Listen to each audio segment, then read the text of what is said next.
Yeah, and I just want to use my life as a testimony that there's light at the end of the tunnel. And I truly think that darkness is a doorway for where the light can come in. And I think that what feels like it might be the end of your life can often just be the beginning. It's when you're lost you'll find it. All of the truth you're hiding, you will only hear it in the silence. You're not alone on the island.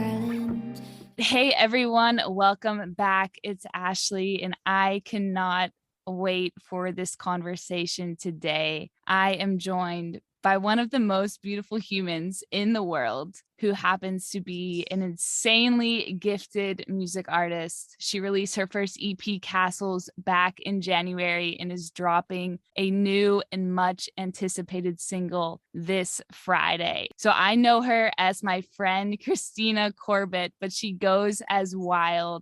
And I am so excited to introduce her on this podcast. So my friend, welcome. I know that this is a crazy and wild week for you.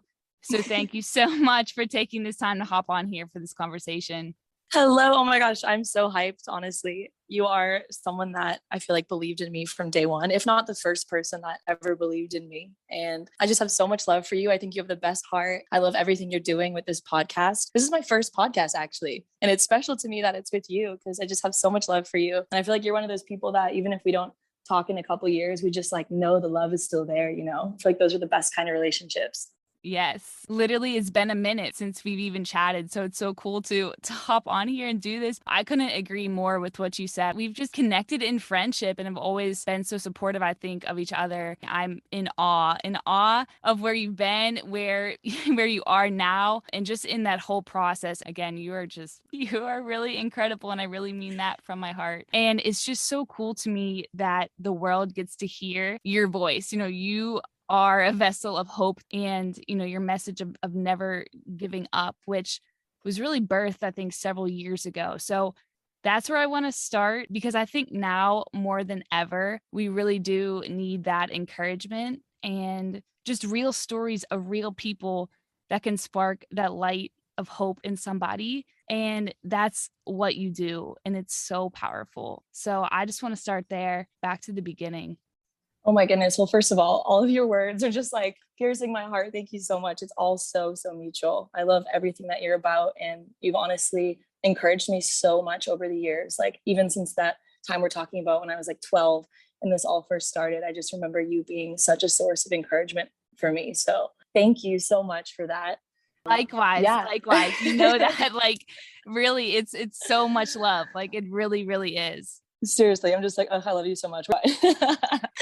But yeah, it all kind of started when I was 12. It's funny because I honestly feel like I couldn't really sing, but I felt like I had this calling on my life. Like I have journals from when I was 12 just saying, I know that I have this mission on this earth to bring light through music. And it just felt so clear to me.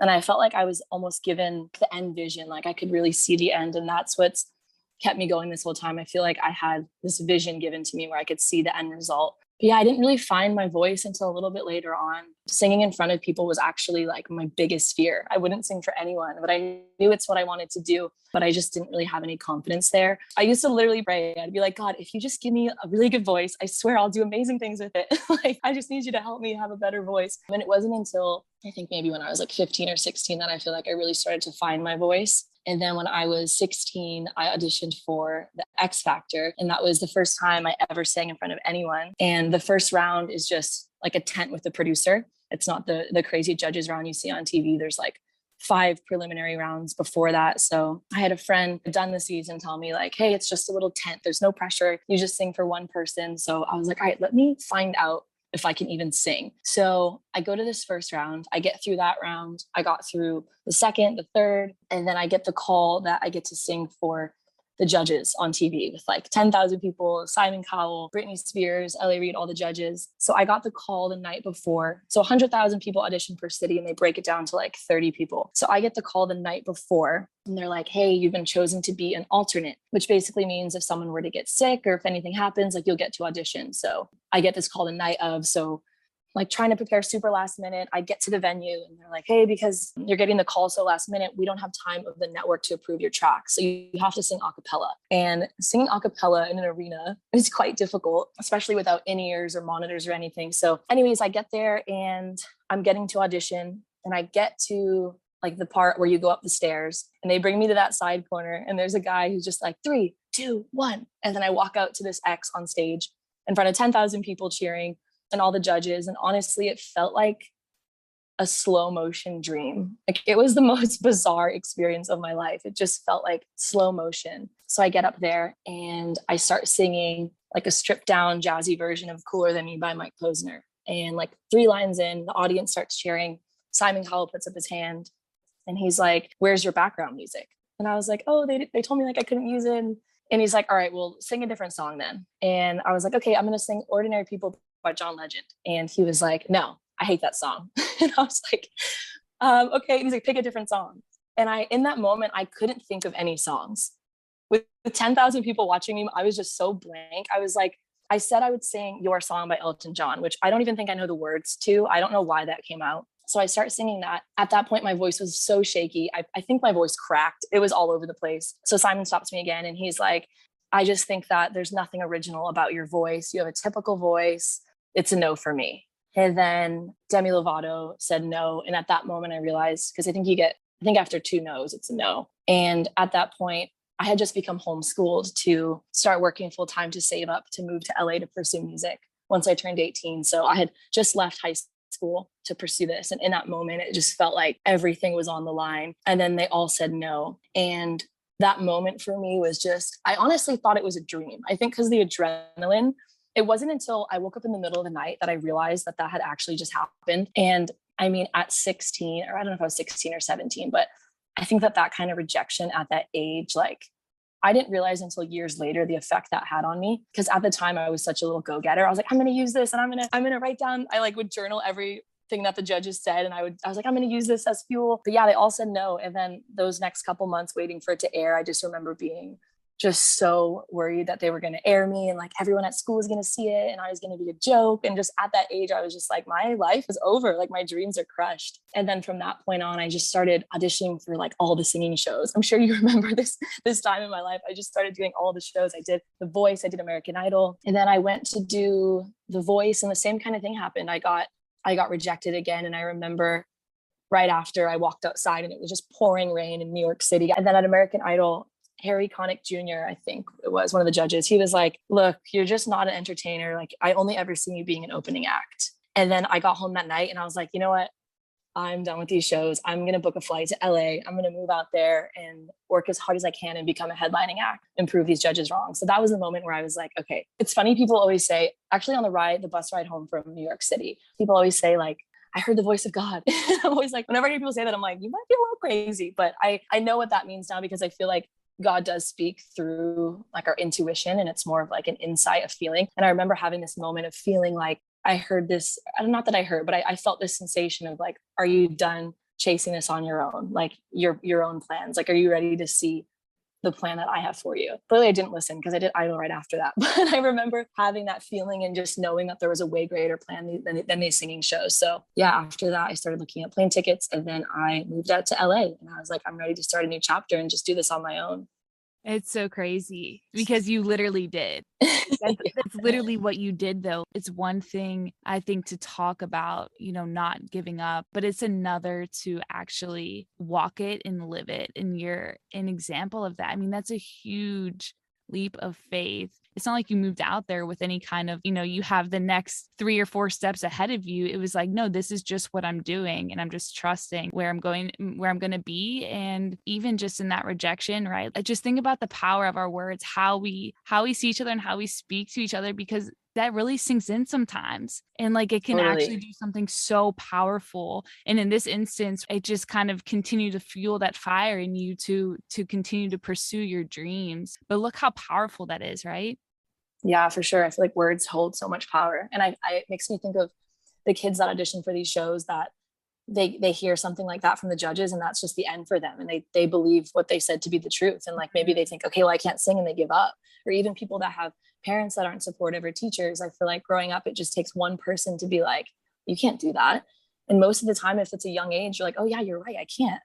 That's so true. It's powerful. So you booked it was a one-way ticket, right? You booked a one-way ticket, Yeah. Boston, LA. So Yeah, one-way ticket. take us through that journey. How was it literally as you're getting on the plane and all of that? Like, yeah, I think I had imagined that moment in my head for so many years. So when it finally came, there was no fear there. I was just so ready. Yeah. And then, so I moved out here with no car, no job, no money. I definitely didn't come from a family that, was like super wealthy or had money. So I kind of always had to do it all on my own. And my parents were so supportive, but my mom obviously was nervous. Her daughter's moving to LA, who's 18 by herself. And I remember she was like, okay, I support you, but like, you're kind of insane. What are you going to do when you get there? You have no money. Like, even if you find a job, how are you going to commute there at night, being this young girl by herself? And I remember being like, I can't explain it, but I just know that if I take this leap of faith and I go, that something's just going to happen. Like, it's going to work itself out. And I know that to be true. And I'm just trusting in that. So I move out here by myself, and it's night one in LA. I'm checking into the leasing office of my first apartment. And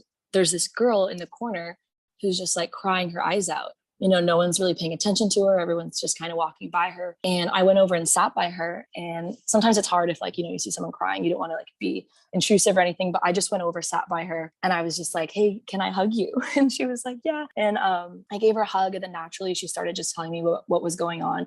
And we were having to use a translator app because she like barely spoke English. She had just moved here from Hungary, traveled 22 hours, just lost all her luggage. She didn't have a phone because it was international that she could call her parents from. And she was just so alone and scared and just like didn't have anything with her. I sat back down for a moment and I had this feeling on my heart. I remember being like, help this girl. Like, you have to help this girl. And I obviously had imagined that moment for so many years of like walking into my apartment for the first time. And I imagined, doing that alone and getting to have a moment. But in that second, I was like, no, like this is priority. I have to help this girl. So I bring her to my apartment and open up my suitcase, and I just give her clothes and blankets for the night and anything she needed. I was like, just literally take whatever you want.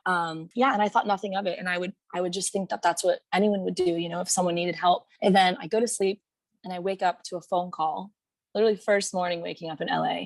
I get this call from the regional manager of the apartment complex. And she's like, hey, can you come down here? We need to talk to you. And I'm like, oh shit, they're probably like, this girl can't pay her rent. So I go down there and they're like, hey, we heard what you did for that girl. We just thought it was so kind of you. And we know that you just moved here. We wanted to offer you a job working in the leasing office. They're like, you get a discounted rent. All you have to do is just walk downstairs. And yeah. So day one in LA, right when I woke up, I had a job handed to me that didn't require transportation, that gave me a discounted rent, all from just a moment of kindness. And it's so crazy looking back, because that job is for sure the reason that I was able to stay out here. Through that job, I met my best friend, who's like my sister. Any music opportunity I've had, the dots can be connected back to that job. And I always think back, wow, in that moment, if I was just like, you know what, like she'll figure it out. Like I had so many suitcases and so much going on. And if in that moment I was like, well, like I'm stressed too, like she'll figure it out. Like my life would be drastically different. I don't even think I would have still been in LA. I probably would have had to move back home to Boston. So yeah, it's just crazy what a moment of kindness can do. that is so good. I'd never heard that before. I didn't know that story. Yeah, I don't think I've ever told you that. Isn't that Wow. insane? Yeah, it really is. You can go back and connect all of those dots back to that moment. That's wild. Insane. Pun intended. Yeah, it's gonna continue to be the pun as we go. But yeah, that's so awesome. So you started with that job, and then from there, where did everything go from there? Yeah. So then I started doing just different sessions with different producers and songwriters. And that was when I started to realize the effects that the X Factor had on me, because I would get these amazing opportunities with like really established producers and writers. And the session would come and I would just self-sabotage myself the whole day. I'd be like, oh my gosh, like they're going to realize that I can't sing. And I would tell myself that story the whole day. And I'd get to the session and it'd be time to cut vocals. And I would just be so nervous. And then I'd get in there and I'd be like, all right, here it goes. They're going to realize I can't sing. And then it would just kind of start to go downhill because I was so nervous and didn't believe in myself at all. And so that's what would happen every time. And I feel like I like wouldn't hear from these producers again because I just kind of bombed it. And then I had a friend that did music and he would always want to work on stuff together. And I would like feel confident to do it. And then I would be kind of flaky. And then I finally saw him somewhere one day and he was just like, yo, like kind of just called me out. I'm not really confident in my voice. And I was just sharing all that with him. And he's like, where do you think that started? just having all those moments of rejection when I was like 16, even though it built a fuel in me for sure. And I kept going, like it definitely did something to the way that I heard my own voice. And I think I just believed the things that they said in a way. And it wasn't until I really like put that together that I was able to kind of heal from that and be like, no, you know what? There is maybe something special in my voice. And like, this is my gift to share with the world. I love that. That's so good because it is. Your voice is so powerful. But that's so crazy though how we can get in, and I don't know, maybe you can speak to this, just kind of like these stories that we tell ourselves, right? That you play this narrative over and over and over again, and it can tie back to these old stories, right? Oh yeah, I think that ties into everything in life. Like the majority of people I feel like have these negative thoughts that always stem from some childhood belief, and it might be from a moment that you don't even remember, like, or someone telling you that you're not good. Like people that have this belief that they're not lovable or that they're not good at anything, it's always traced back to a moment in childhood where someone planted that seed in your brain. And sometimes people don't remember the moment, and it's like it sticks with you. And I feel like it takes a lot of unlearning and unconditioning to realize that those thoughts were put there by someone else. Any negative belief, I feel like, is always put there from someone else. Yeah, it's a lot of unlearning and relearning. But what's so encouraging about that though is it could be something that has happened, right? But like that doesn't have to continue to be your story. Like, Exactly. you know, that's what's so cool is how, we have choices, right? Like we can learn again, and we're always evolving. We're always evolving in our learning and understanding and of ourselves and of the world and of others. And that's just what's amazing. So Yeah, like looking back on your life, you never can pinpoint a moment like, wow, that day I grew so much. Like growth is this gradual, sneaky thing where it just happens slowly and you never get to like pinpoint where it happened. It's just like this process over time. it's so true. But that's the thing too. And I think that's why all of the little things matter. Like everything that we do each and every day, how we treat each other, our approach to the day, like it really does matter. Yeah, I think just being like a nice person and being good to people, I think in the end, it might take a little longer, but I think that just being like loving people and being kind has gotten me into more doors than anything else. Yeah. And the best part about that is like you really are. Oh, thanks. Like, but that's the thing is like you really are, and that's your heart, and you hear it in your music. It's so crazy to me because your EP Castles that you released in January, and I want to get into that song Island specifically because for me that song resonated so much. And I literally listened to it and I like played in my car and I'm like, yeah, Oh my goodness. I That really makes me do. so happy. I really, really do. But it's like you hear it in your music, like you're a light, like it's inspiring. And to be able to reach people through that art, through your gift is like, it's incredible because you are helping so many people and impacting so far beyond than what you know. It hits with people and it matters. Wow. Thank you. Thank you. Thank you. Honestly, that's my intention with everything I do. So like the fact that you feel that in the music just makes me so happy. That's literally my main intention for just the music, to just have love coming through it. It does. It really does. And it's real. Like you can feel it, like you can feel it. And it's powerful. So can we go there? Let's go to your EP. Yeah, I started working on that probably a year and a half before it came out. And the making of that EP was so crazy because the process for every single song was the same, where the way that I write kind of melodically first before the lyrics. So how I do that, I'll just get in there with my producer. He'll start playing like a little minimal beat and I'll just get on the mic and basically freestyle kind of gibberish. So it just kind of comes out like gibberish melodies, and sometimes there'll be words in there. And that's how Island came out, which was so crazy because sometimes it's like words will come through in this little freestyle flow thing that I'm like, I would not have thought of that on my own. Sometimes I'm like, I feel weird even taking credit for this because it truly feels like it came from a higher place. And I think that artists are just vessels. And when I'm creating, my intention is to like just remove myself from the equation. I used to be like, I'm going to try to make a catchy song and I'm going to try to make a great song. But now when I'm making music, I literally am like, okay, I'm just going to try to remove myself. And just drop my ego out of this and just be like an open channel for ideas to flow through me that are higher than myself. And in those moments when ideas come through that I don't feel like I would have thought of myself, that's when I'm just like, wow, what an honor it is to be an artist. And then, Island kind of came out that way, where it was one of those weird experiences where the words just flowed out of me that I wasn't even really thinking of. And all the songs we kind of did in that like flow state freestyle. And then we would just play it back and kind of write what it sounds like I said. And we just let the freestyles write the EP basically. And yeah. Whoa, that's so cool. So was there any writing involved in that prior? For every song that we did on this one, we didn't write anything before. So we would just go in and have a blank canvas. Wow. I think we did it the first session. I was like, I love how this is kind of more like an abstraction where we're just tossing paint on a canvas. And for me, that's been just like the most authentic way to create, wow. Just letting whatever wants to come through me. And yeah. That's wild. It really is. That's crazy. Like that makes me appreciate it. Like yeah, because it's like, it really does come from such an authentic place, right? Mm-hmm. Yeah. Wow. That's so cool. Wow.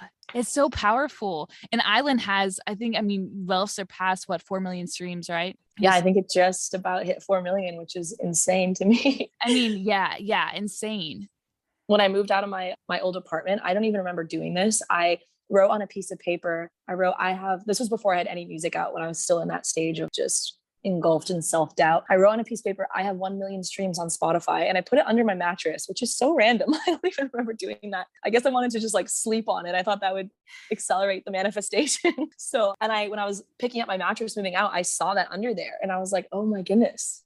Cause we've surpassed that now. And I remember writing that thinking like, I thought 1 million was insane. Like I didn't even think I'd ever reach that. Insane. That it resonates so well, right? Like you could talk a little bit more about that song, your lyrics there, just the season that you were in when when you kind of piece that all together, because you did share something on Instagram about that time. Yeah, for sure. So, my heart has always been helping people mental health like that. That's why I started this journey for sure. That's always been the leading force of what I'm doing. And at the same time, I was always that person who's just like obnoxiously happy all the time. Like I've never really struggled with mental health. I've always felt super happy, grateful to be alive, always just feel like just stoked to get to be here on this earth, And then it was September of 2019. It all started with what I now know was a panic attack. I entered into basically the darkest season of my life. It was absolutely insane. I was experiencing something called depersonalization, which is like an anxiety spectrum disorder where you have really terrifying feelings of unreality, and it causes panic attacks. So this all started for me one day randomly. I had a panic attack.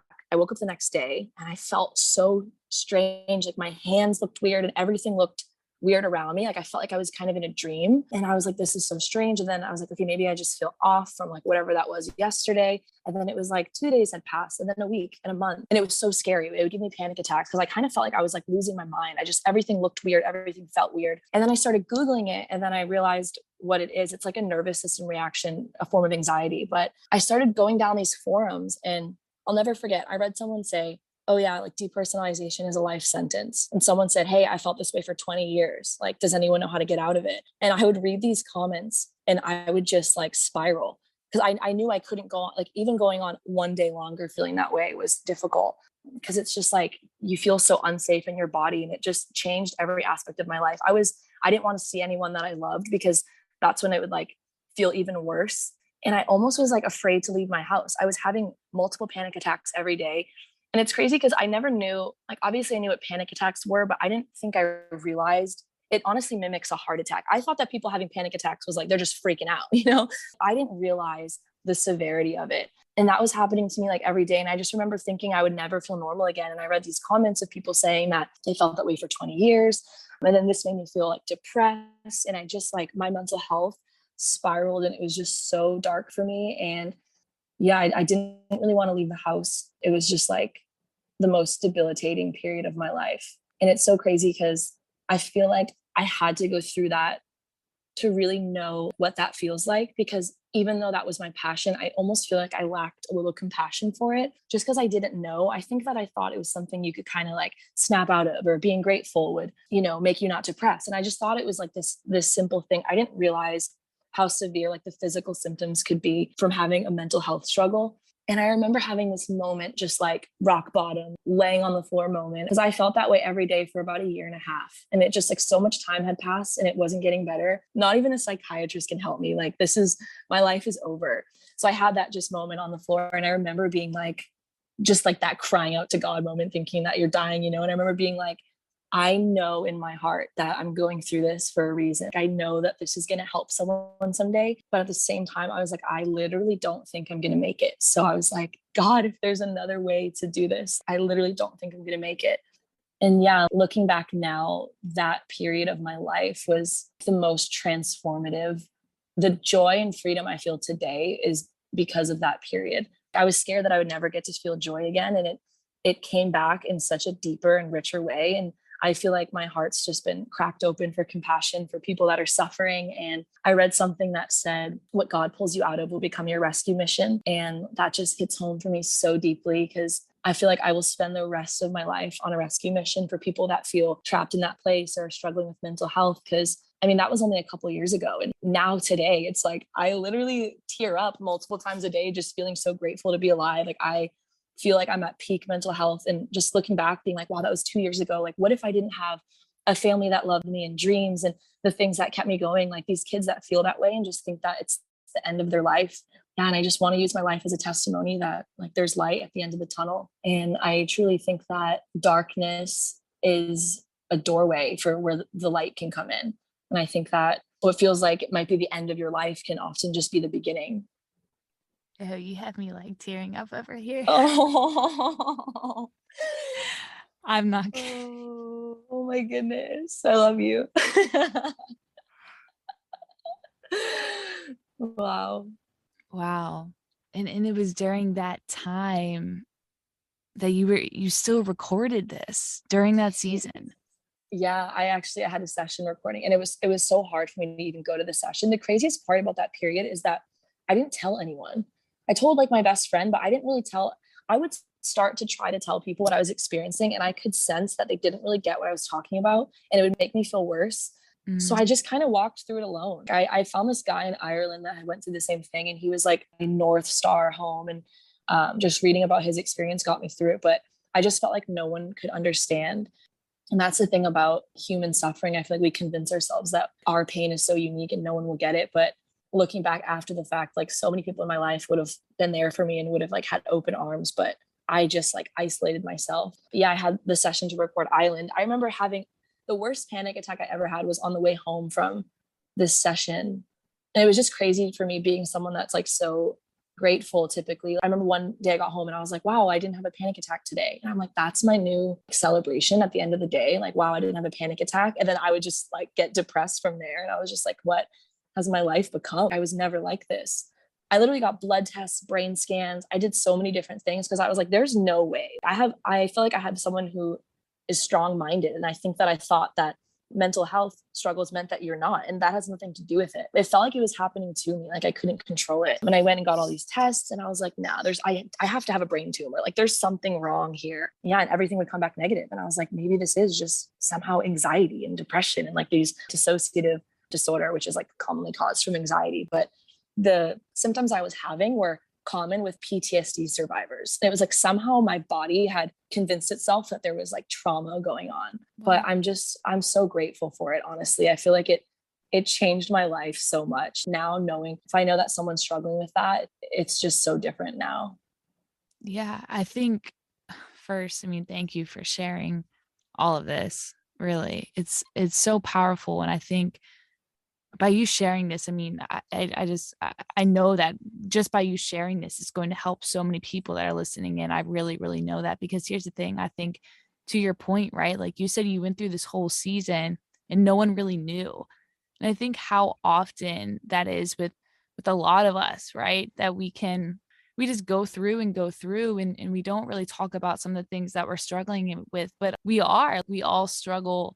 That's why comparison, I think, doesn't work, because we can always find somebody that has it better than us and has it worse than us, all these things, like we compare, but it doesn't matter. What's dark is dark is dark. And it's important, I think, to acknowledge those dark places that we're in and feel them. And I think it expands our capacity to look beyond the surface in other people too, and really show compassion, which is what you do so much through your music. And in this song, I think specifically, and even the lyrics is like, we're never alone. We're never alone. Yeah, exactly. And I love what you said, that you have to feel it. I honestly think that pain is a gift. And I think it's an invitation to go within and to heal something that might need your attention, or even just an invitation into a deeper level of consciousness. I think that, yeah, it can totally serve as a gift if you let it and you lean in and just like really feel it through. That's so good.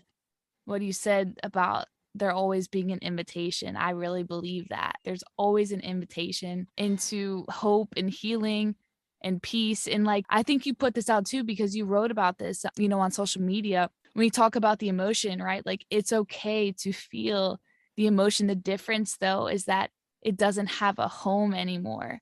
And I love this because it's like, it's like the emotion isn't good or bad, it just is, but it's those meanings, those stories that we attach to them, like that's the question. So it's like waves, right? It's waves. Yes, for sure. You're speaking my language. I think it's just like the ebbs and flow of human existence. And I think so much suffering comes from attaching to those waves and like giving it names. And I just think just letting the emotions flow freely through you is where it's at. Yeah, 100%. But wow, yeah, I mean, thank you for sharing all this, about your own mental health journey. And just to transition from there, this Friday, September 10th, is World Suicide Prevention Day.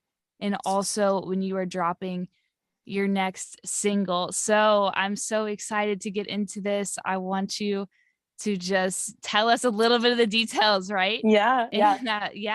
Let's get into it. I'm so excited for this. Oh, thank you so much. I'm honestly so excited. This is the most excited I've ever been about a song in my life. So it's called Stay Alive, parentheses, the best is yet to come. And it's kind of like a suicide prevention song. And this song has been on my heart to make since I was 12. I think I tried to make a song like this when I was like 13. It was probably horrible.